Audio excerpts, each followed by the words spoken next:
I want the NIO to bring a level of sparkle and joy to the Platinum Jubilee celebrations. Is there more to the plans he will unveil next week? Mr. Speaker, I can assure the honourable gentleman that my right honourable friend, the Secretary of State, and I, and the whole of the Northern Ireland office will be sparkling throughout the Jubilee celebrations. And we will be unveiling very shortly another very exciting proposal, a competition in Northern Ireland schools for something to be presented to Her Majesty on behalf of the young people of Northern Ireland. I assure the honourable gentleman he will not be disappointed, and I say that knowing that that's a very high bar to cross for the DUP. Marion Fellows. Number 7, Mr. Speaker. Thank you, Mr. Speaker. The Government continues our close cooperation with both the Irish Government and the Northern Ireland Executive on immigration matters, including obviously this bill. And I would just say, obviously, we will continue to work to ensure, as we always do, that we're protecting the Good Friday Agreement and, as we always have done, the Common Travel Area. Marion Fellows. Thank you, Mr. Speaker. The Nationality and Borders Bill will grant UK ministers draconian powers to strip UK citizens of their citizenship so long as they can claim citizenship in another country. As most Northern Irish people can claim the right to Irish citizenship, Northern Ireland people are threatened in a way no other people in the UK are. So, could they be stripped? They could then be stripped of their citizenship without warning or notice. How can the Secretary of State justify this? Well, look, I thought the honourable lady was going to outline all the excellent work the SNP are going to be doing in Scotland to actually finally start taking part in the asylum scheme, where at the moment only one council in Scotland is doing that. In terms of looking at that Borders and Nationalities Bill, we will continue to deliver on the Good Friday Agreement and respecting all parts of that, including people's right to be, whether they're Northern Irish, Irish or Northern Irish and British, something we have always done and will continue to do. That's the end of questions. We know, before I come to Prime Minister's questions, I would like to point out the British Sign Language interpretation of proceedings is available to watch on Parliament Live TV. We now start with questions to Prime Minister. Sally Ann Hart. Number 1, Mr. Speaker. Mr. Speaker, as this will be the final PMQs of this session, I wanted to remind the House of what we have achieved. More than 20 Acts of Parliament have been passed, including our National Insurance Act that will increase the thresholds from July and be worth an average of £330 a year, the largest single personal tax cut for a decade. And our Economic Crime Act to respond to Putin's illegal war in Ukraine. And we hope by the end of the session to have passed our Borders Bill to take control of our immigration system, our Police Bill to make our streets safer, our Health Bill to reduce bureaucracy and help cut the COVID backlogs. Only today, new figures show that we have already recruited over 13,500 additional police since 2019, well ahead of our 12,000 target. Those police are already on your streets, making your community safer. We're focusing on delivering the people's priorities, and there is plenty more to come in the Queen's speech on the 10th of May. Mr. Speaker, this morning I had meetings with ministerial colleagues and others in addition to my duties in this House. I shall have further such meetings later today. Sally Ann Hart. Thank you, Mr. Speaker. As a proud maritime nation, the United Kingdom has long relied on its coastal communities to help deliver national prosperity. But today, too many of them face shared challenges and disproportionately high levels of deprivation. Does my right honourable friend therefore agree with me that to ensure beautiful constituencies like mine in Hastings and Rye can properly unleash their full potential, a specific and targeted government strategy focusing on communities, on coastal communities, is needed? And will he meet with me to discuss this? Yes, indeed, Mr. Speaker. And if she looks at the Levelling Up White Paper, she will find that it is indeed directed clearly at enhancing and improving the lives in our coastal communities, tilting resource and attention towards those fantastic coastal communities, and I will make sure that she gets a meeting with the relevant minister as soon as possible. Now comes the Leader of the Opposition, Keir Starmer. Thank you, Mr. Speaker. I know the Prime Minister will have whipped his backbenchers to scream and shout, and that's fine. That's fine. But I hope he's also sent a clear message that there's no place for sexism and misogyny or looking down on people because of where they come from, in his party, in this House, or in modern Britain. Next year, Mr. Speaker, the UK is set for the slowest growth and the highest inflation in the G7. Why is he failing to manage the economy?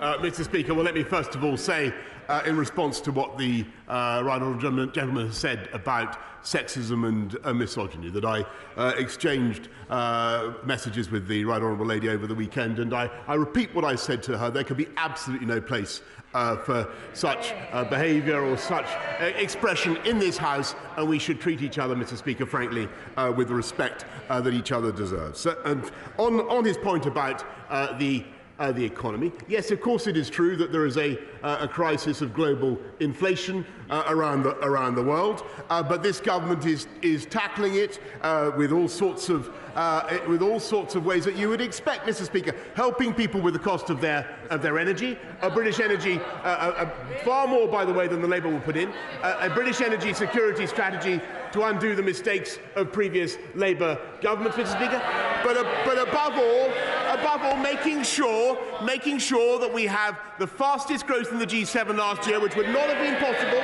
if we listened to him. And if we listened to him, we would have frankly never have come out of lockdown, Mr. Speaker, in July last year. And never forget, Mr. Speaker, that no Labour government has left office with unemployment lower than when they came in. Mr. Speaker, he sounds like the comical alley of the cost of living crisis. He pretends the economy is booming, but where there are problems, they're global. But in the real world, our growth is set to be slower than every G20 country except one, Russia. And our inflation is going to be double the rest of the G7. Does he think that denying the facts, staring him in the face, makes things better or worse for working people? Mr. Speaker, the facts are, as the IMF has said, that the UK came out of COVID faster than anybody else. That's why we had the fastest growth in the G7 last year. That would not have happened, Mr. Speaker, if we'd listened to Captain Hindsight. And if he studies their forecast, we will return to being the fastest by 2024 and the fastest in 2025, Mr. Speaker. That's what the IMF's forecasts say. He asks about, read it. He asks about working people, Mr. Speaker. This is the government, this is the party that supports working people. Unlike them, with the biggest increase, yes, I'll tell you what's going up. The living wage is going up, Mr. Speaker, by record amounts. Employment is going up, Mr. Speaker, by record amounts. 500,000 more people. They don't want to hear that. Let me give them the figures. 500,000 more people in paid employment now than there were before the pandemic began, and youth unemployment at or near record lows. Under Labour, just to remind you, everybody, under Labour, youth unemployment rose by 45%. Mr. Speaker, this must be the Oxford Union debating skills we've been hearing so much about. Failing to answer the question, rambling incoherently, throwing in garbled metaphors. Powerful stuff, Prime Minister. Here's the problem. It's not just his words that are complacent, it's his actions as well. The cost of living crisis was blindingly obvious months ago. But he said worries about inflation were unfounded. And he backed a tax-hiking budget. Does he think that his choice to be the only leader in the G7 to raise taxes during a cost of living crisis has made things better or worse for working people? Mr. Speaker, as I've just explained to the House, and I'll repeat it once more, this government and our Chancellor cut taxes on working people. The national insurance contribution went down, Mr. Speaker, by an average of £330. But if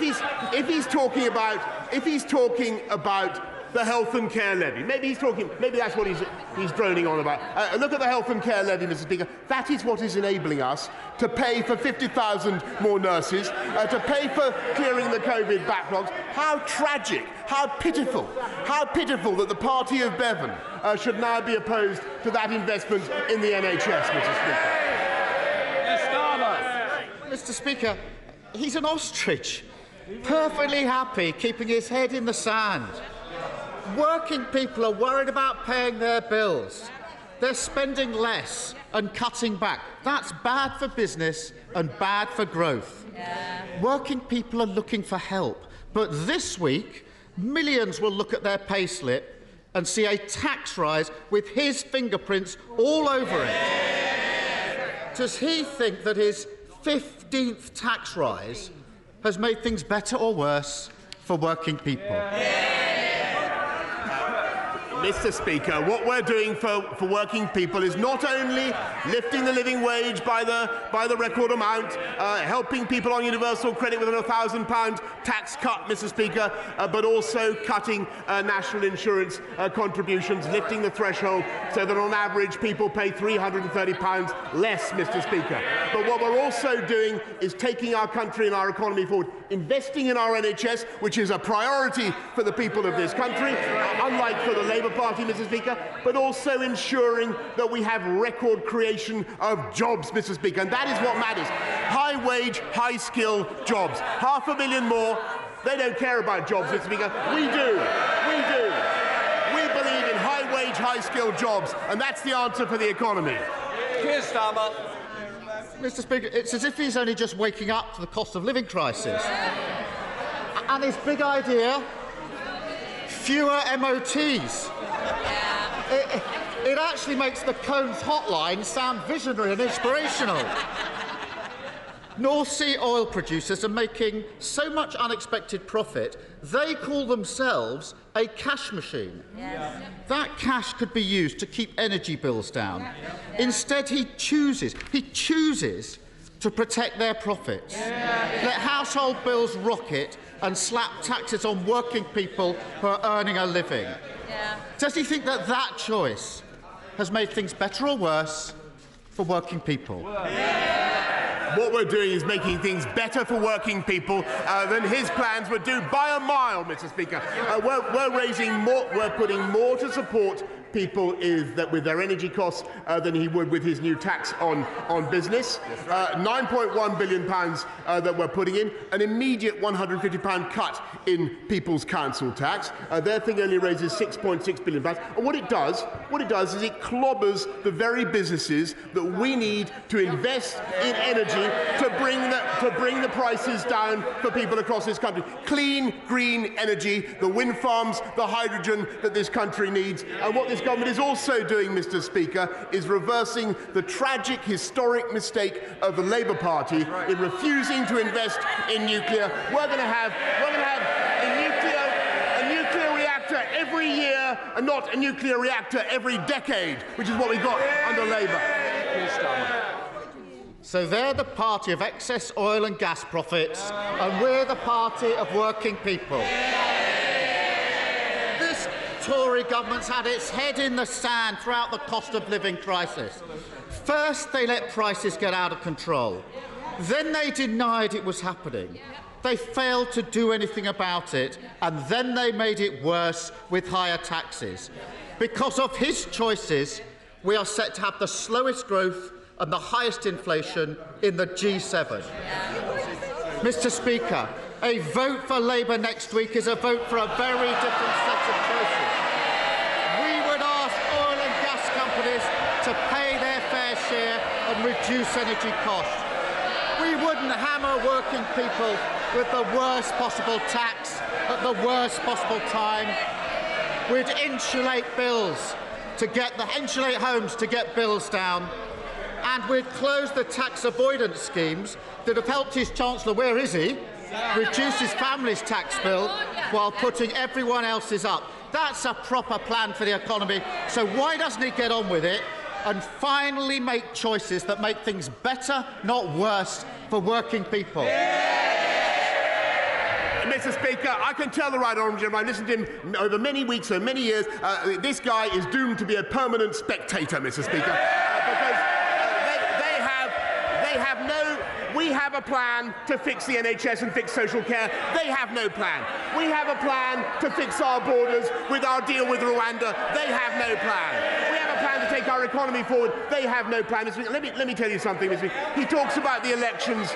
He talks about the elections in a few days' time, Mr. Speaker. Let me remind him that everywhere you look at Labour administration, it is a bankrupt shambles, Mr. Speaker. Hammersmith Council spent Labour-run Hammersmith spent £27,000 on EU flags, Mr. Speaker, 2 years after the referendum. Labour-run Nottingham Council bankrupt because of their investment in some communist energy plan of the kind that he now favours. He should apologise for it. Labour-run Croydon bankrupt, Mr. Speaker, because of their dodgy property deals. And never forget Labour-run Britain in 2010, bankrupt because of what the Labour government did. And they said they had no money left. Mr. Speaker, if he looks at council tax, look at the difference between, he boasts he lives in Islington or Camden or somewhere like that. He should contrast neighbouring Westminster, which has the lowest council tax in the country, and better services too. That's the difference between Labour and Conservative across the country, Mr. Speaker. Vote Conservative on the 5th of May.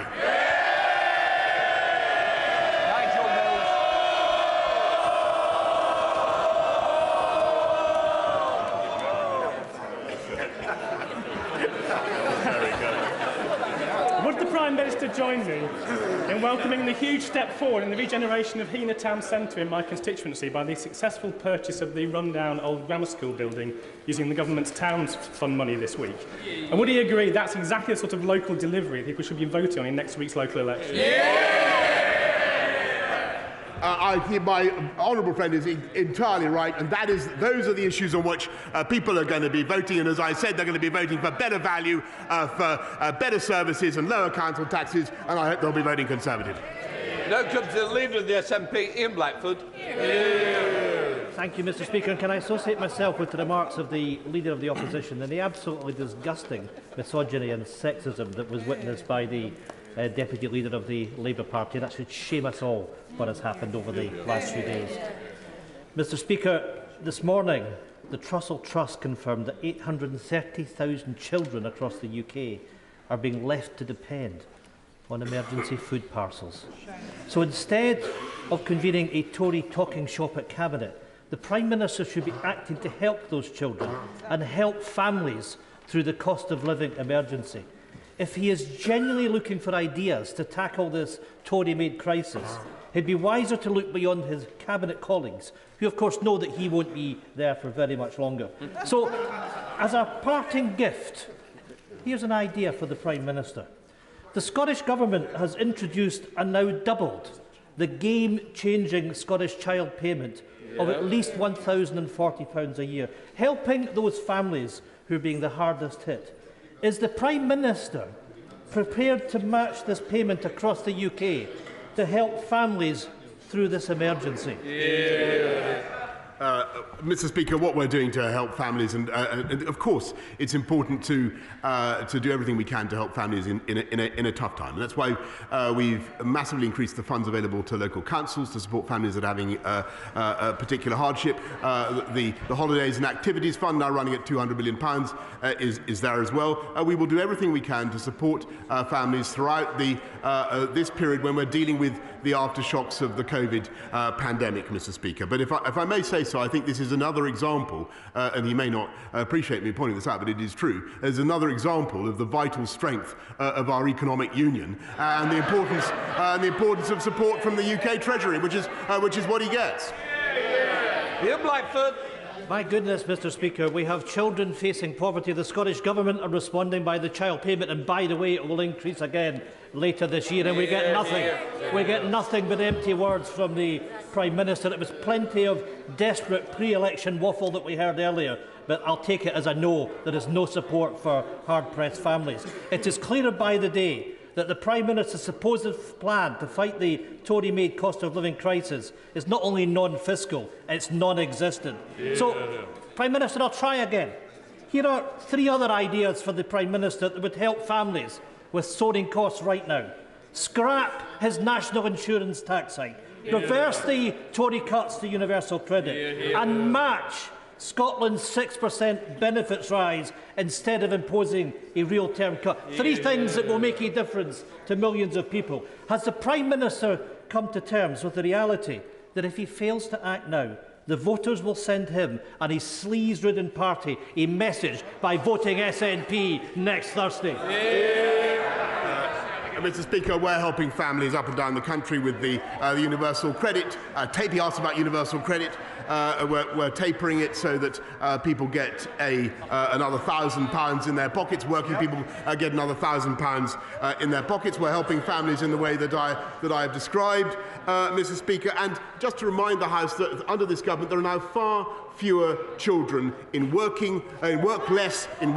households than there were before this government came in. And that is because we believe in championing work, championing employment and helping people into high-wage, high-skilled jobs. That's what counts. And as for our respective political longevities, well, I wouldn't like to bet on him outlasting me, Mr. Speaker. Laura Farris. Thank you, Mr. Speaker. Last April, the Berkshire West CAM service received an additional £120 million to tackle waiting times for autism and ADHD diagnoses. 12 months on, they have outlined a general ambition to reduce delays, but have set no targets or timescales for improvement, with some families still waiting 2 years for their child to be seen. Does my right honourable friend agree that when significant investment of public money is made, people have the right to know how and when services will be improved? And would he support my campaign for a 12-month maximum wait for any family in West Berkshire seeking a diagnosis of this kind? She's absolutely right, and it's a great campaign that she's running, Mr. Speaker, and the government is indeed providing the funding to improve autism and learning disability services, but it's also important that people get the diagnosis that the assessment that they need within 12 weeks, and the measures in our health and care bill will approve local accountability for those services. Sir Geoffrey Donaldson. Thank you, Mr. Speaker. The Road Haulage Association has confirmed that the cost of moving goods from this part of the United Kingdom to Northern Ireland has risen by 27% in the first year of the operation of the protocol. The Irish Sea border is harming our economy. It is undermining political stability in Northern Ireland. Next week, the people of Northern Ireland will go to the polls to elect an assembly. What hope can the Prime Minister give to the people of Northern Ireland that this protocol will be removed and that Northern Ireland's place within the UK internal market will be restored?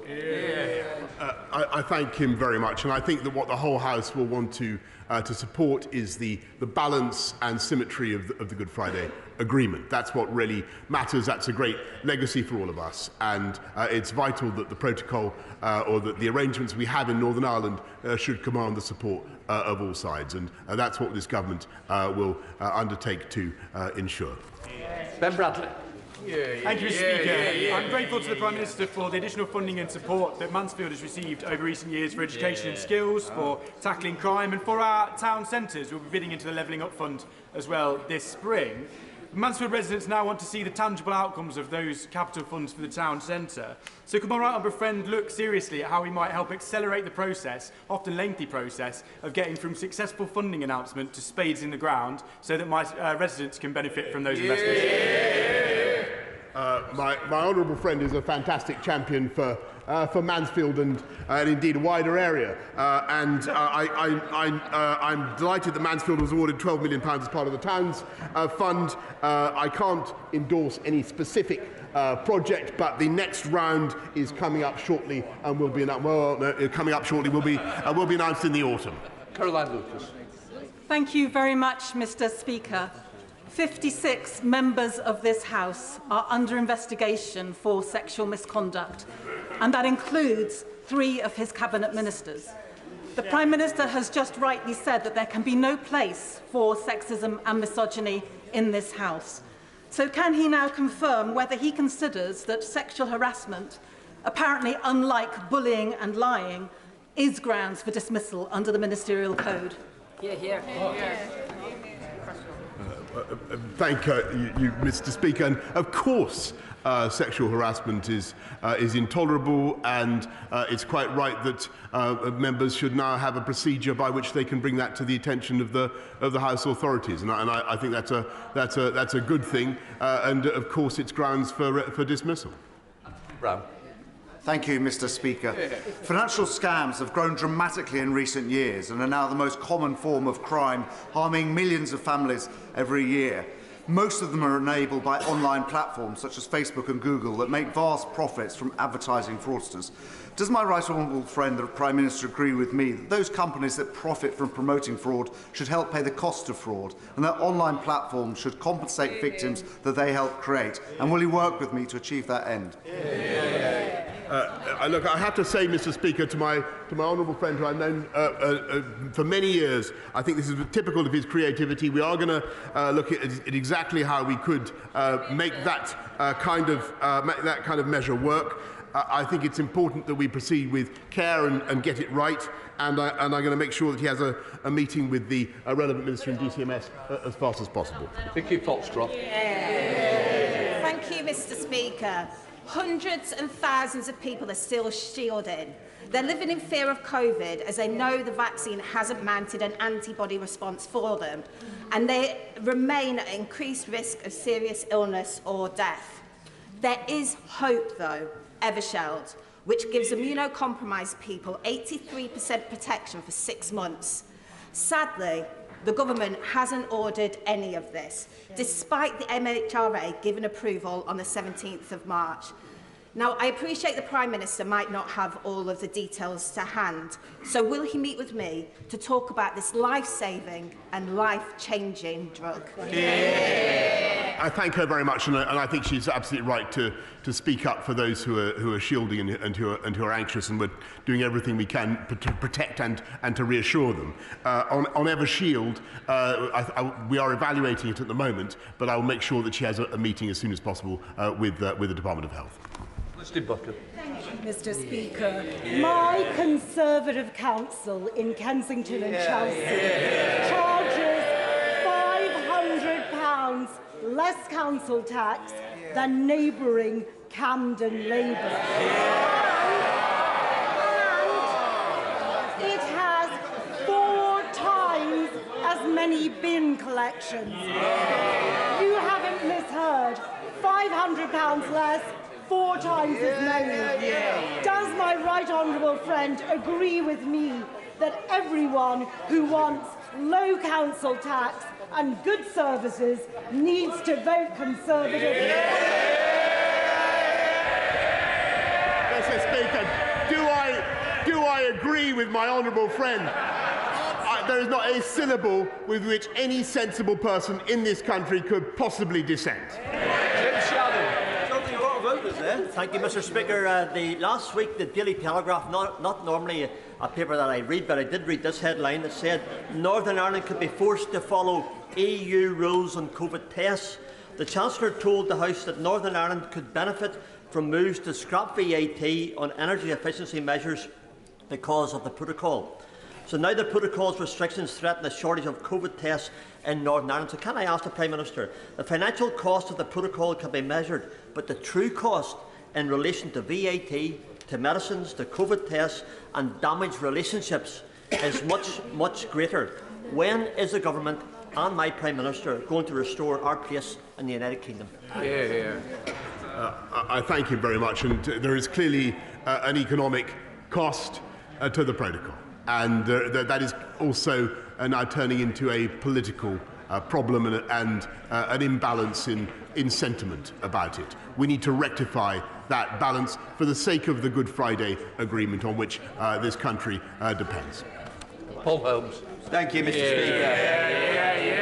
By 2025, Liberal Democrat Eastleigh Borough Council will have a debt of £650 million, which stands at which stands at £6,300 for every resident in Eastleigh. Does the Prime Minister think that it is acceptable for this council to become a speculative property developer? And what advice would he give to my constituents next week to put a stop to this casino council and its profligate ways? My honourable friend is completely right about Eastleigh Borough Council and the debts they have run up, and I can't even see the leader of the Liberal Democrats in his place. Not even delivering value for money for his own constituents, Mr. Speaker. Mr. Speaker, the cost of household food bills is set to rise by £271 this year as prices soar. The supermarkets are lowering their prices to help customers struggling to buy food. And the Resolution Foundation have reported that 1.3 million low-income Britons will be pushed into absolute poverty by the cost of living crisis. But this government is doing nothing to protect people who are struggling. If the supermarkets are stepping in to protect people's pockets, what will the Prime Minister do? What we've done just in the last few months is put £22 billion in to help people with, excuse me, Mr. Speaker, with the cost of living. But I want to pay tribute to those businesses which are now trying to protect consumers from the impact of the global inflation crisis. And the fact is that many businesses now do have the cash reserves, not to take prices, as they put it, but to shield consumers from the impact, and I hope that they do so. Stride. Mr. Speaker, I've recently been contacted by my Ukrainian counterpart, the chair of the Ukrainian Treasury Committee, with some ideas as to how we can further tighten the screw on the Russian economy, particularly through the international tax regime. And I was, of course, able to affirm the full support of the Ukrainian people from right across this House. And also, the gentleman concerned, of course, knows the work that my right honourable friend has done to promote sanctions internationally. But would he consider meeting with me to consider these new proposals that are being brought forward so that we make sure no stone is unturned in facing up to Putin's vile regime? I thank my right honourable friend for what he has been doing and what his Select Committee has been doing in this area about tightening the screw on Putin's regime. And I think that UK companies have already shown that they think very carefully about investments, doing business with Putin's Russia. We put a ban, as he knows, on all new outward investment in Russia, Mr. Speaker, but I'm very happy to make sure that further ideas from my right honourable friend should be transmitted to the government and to have the meeting as soon as possible. Jeff Smith. Thank you, Mr. Speaker. Last night we learned that the Home Secretary put the member for Wakefield on an expert panel offering advice on sexual exploitation. At the time, he was under a police investigation following allegations he assaulted a minor, for which he's since been found guilty.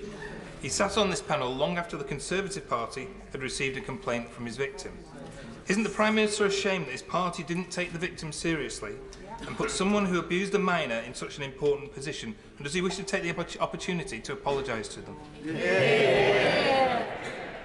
Mr. Speaker, I believe that the Home Office has already made a statement about it, and if there's any further comment to make, they will be making a statement. Bell. Thank you, Mr. Speaker. Mr. Speaker, Newcastle Underline Borough Council has secured millions of pounds of government investment for our High Street. But we do have a problem with persistent antisocial behaviour on the High Street. And so therefore, would my right honourable friend, the Prime Minister, welcome the recent appointments of a new Chief Constable for Staffordshire, a new Borough Commander for Newcastle, and the fact that Newcastle will get its own dedicated response unit? And will he also set out what further measures the government is taking to combat crime and antisocial behaviour? I thank my honourable friend, who is an avid champion of his constituents, and wait and see. And Mr. Speaker, I can tell him. I think maybe he missed what I said earlier on. But we're now running at 13,576 more police on the streets of this country as a result of the actions taken by this government, and tougher sentences as well, Mr. Speaker, opposed by the party opposite. cracking down on drugs gangs, Mr. Speaker, when that party is soft on drugs. I think the Leader of the Opposition said he would decriminalise, he didn't want people with Class A drugs to face prison sentences, Mr. Speaker. I think I heard him say that. And, of course, cracking down on cross-channel migrant gangs, Mr. Speaker, on people who risk the lives of migrants in the English Channel. We're cracking down on them, and as far as I know, they would scrap the agreement, the Economic and Migration Partnership with Rwanda, Mr. Speaker. We have a plan, they don't. Thank you very much, Mr. Speaker. 4.5 million people pay for their gas and electricity using a prepayment meter. Yeah. They already pay more for their energy than direct debit customers, and the number of people who are disconnecting themselves because they've run out of money for the meter is increasing. What is the Prime Minister going to do to ensure that all of our constituents have a right to light and to warmth? Mr. Speaker, we're working with Ofgem and all the companies to ensure that we protect people in this difficult time. But what we're also doing is making sure that we support people not just with the cold weather payments, the winter fuel payments, but making sure that through £500 million more to councils, we look after people, and this will be the types of people that the Right Honourable Gentleman is referring to, who are finding it particularly tough. We will do everything we can to shield the people of this country as we get through the aftershocks of COVID and deal with a global inflation problem. Ben Everett. Mr. Speaker, within the last hour or so, it's been reported that some 287 members of this House have been sanctioned by the Russian state. Now, I'm sure nobody here is rushing to change their summer holiday plans, but perhaps the Prime Minister will assure us that he will continue his excellent relationship with President Zelensky and continue to provide the Ukrainian people and the Ukrainian military with the support that they need. Well, Mr. Speaker, it's I think no disrespect to those who haven't been sanctioned when I say that all those 287 should regard it as a badge of honour. What we will do, Mr. Speaker, is keep up our robust and principled support for the Ukrainian people and their right to protect their lives, their families, and to defend themselves. That's what this country is doing, and that has the overwhelming support, I think, of the whole House. Final question, Daisy Cooper. Mr. Speaker, today a court has found that the government acted unlawfully when its policies led to the discharge of untested patients from hospitals to care homes at the start of the pandemic. The court also found no evidence that the former Health Secretary addressed the issue of the risk to care home residents of such transmission, despite the government insisting at the time that a protective ring had been thrown around care homes. The government has once again been found to have broken the law. Will the Prime Minister apologise to the families of the thousands and thousands of people who died in care homes in the first half of 2020? And will he also apologise to care workers for the shameful comment that he made in July 2020 when he said that too many care homes didn't follow procedures in the way that they could have? Mr. Speaker, of course I want to renew my apologies and sympathies for all those who lost loved ones during the pandemic, people who lost loved ones in care homes. And I want to remind the House of what an incredibly difficult time that was and how difficult that decision was. And we didn't know very much about the disease. And the point I was trying to make, to which she refers, is the thing that we didn't know in particular, Mr. Speaker, was that COVID could be transmitted asymptomatically in the way that it was. And that was something that I wish we had known more about at the time. As for the ruling that she mentions, we will study it and we will, of course, respond further in due course.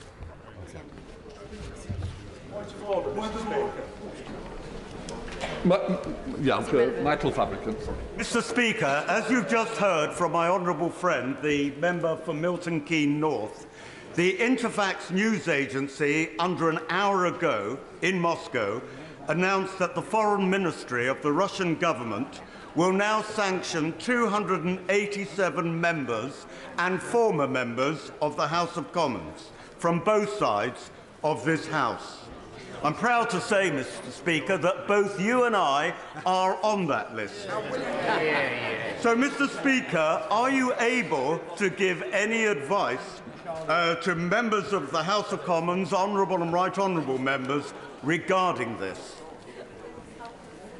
Normally I wouldn't, but I think it is an important matter, and I'm grateful to the honourable gentleman for letting me know at the start of questions that he wanted to catch my eye.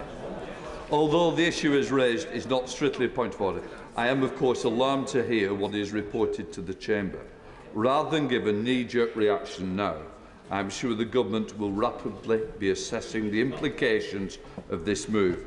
I am therefore asking the Government to keep me and the House authorities briefed on this very important issue, and I shall make and abide sure that members are kept informed as appropriate. Sorry, further to that point. I'm very grateful. I'm absolutely distressed that I'm not on the list, Mr. Speaker. And if I'm honest, slightly surprised. I can only assume that the Russian Federation accepts that every single thing that I have said about President Putin over the last few years is true. He is a barbarous villain, and we must make sure that he fails. I'm sure you know me and got yourself put on that list. Mike Ainsbury. Thank you, Mr. Speaker. The Prime Minister and the honourable member for Kensington and Chelsea incorrectly claimed that council tax is lower in Conservative councils. According to the government's own live figures, the average council tax bill for a Conservative council is £1,642. The average for a Labour council is £1,313. So, Conservative council tax bills, and this is a fact, are £329 higher than Labour council tax bills. Seeking your advice, Mr. Speaker, how to ensure those facts are put on record? Can I just say to him, we're not going to continue a debate of the question earlier, and I think he's answered his own question. But I do hope he did let the member know that he was going to actually mention her in the Chamber. If not, I'm sure he'll just drop her a line. Right, let's come to the urgent question. I now call Yvette Cooper, Shadow Home Secretary. Thank you, Mr. Speaker, to ask the Home Secretary to make a statement about delays at the Passport Office. Well, thank you, Mr. Speaker. Prior to the pandemic, Her Majesty's Passport Office routinely processed approximately 7 million passports each year. Over the last 2 years, the necessary restrictions upon international travel meant only 4 million people applied for a British passport in 2020 and 5 million in 2021. This left about 5 million unrenewed passports. In 2022, many of the customers who delayed their application are returning. We expect this year to deal with 9.5 million British passport applications and have been planning for this. Throughout the pandemic, HM Passport Office prepared to serve an unprecedented number of customers.